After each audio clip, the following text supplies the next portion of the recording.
Hey guys, welcome back to the Charismatic Nerd. So today we're going to discuss the problems with How to Win Friends and Influence People by Dale Carnegie. Now, before we move any further, I want to say that this book is a classic and one of the few fantastic self-help books out there. However, there are some problems with how people interpret the message of Dale Carnegie, and we're going to discuss those problems. So the first issue that can occur with How to Win Friends and Influence People is coming off as not genuine. If you go on its Amazon reviews, you'll see that people mention that it's so obvious when someone has read it, and that's a problem. You want to avoid appearing as a tack who applies strict rules in their social interactions. You want to be genuine in your interactions where it just flows naturally. It's like how some guys read some pickup artist content and then apply it, but just come off as ungenuine and corny. Again, this is not the book's fault, but how people interpret the message. Because the thing is, guys, you can't just have bullet points of what to do, when to do, and how to do it. You just have to understand the principles and then apply it. Otherwise, if you try to force it, it's just going to make the social interaction not fun, not authentic, and like I said, just corny.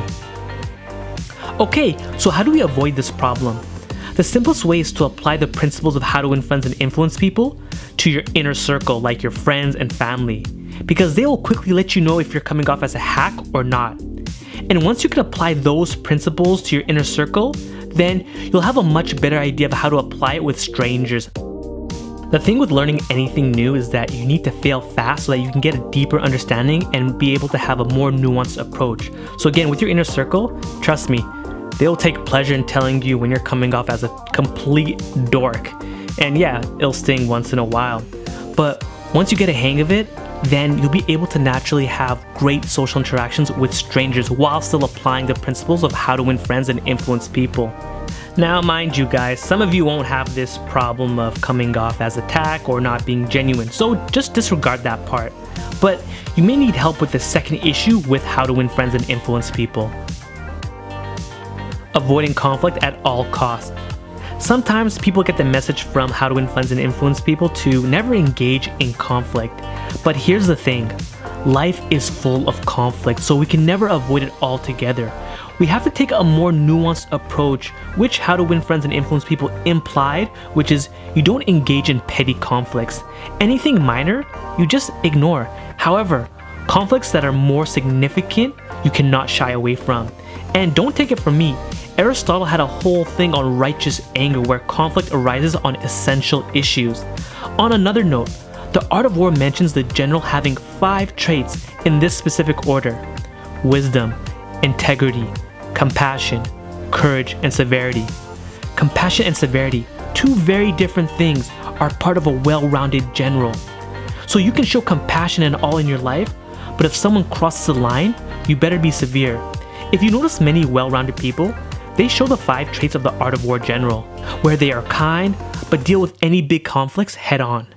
So as you read and apply How to Win Friends and Influence People, just remember, this is just a part of being a well-rounded individual where you have excellent social skills, charismatic, but also know when to lay it down when the time comes. So anyways, these are just the 2 issues I wanted you to be mindful of when you're reading and applying How to Win Friends and Influence People. Because again guys, this is a legendary book, one that I constantly recommend to friends, family, and to my YouTube subscribers, because this book shows you the principles of being social. However, they are just principles, and you need to master them in a way where you can express your personality, because the last thing you want in your life is an off-the-shelf personality. Alright?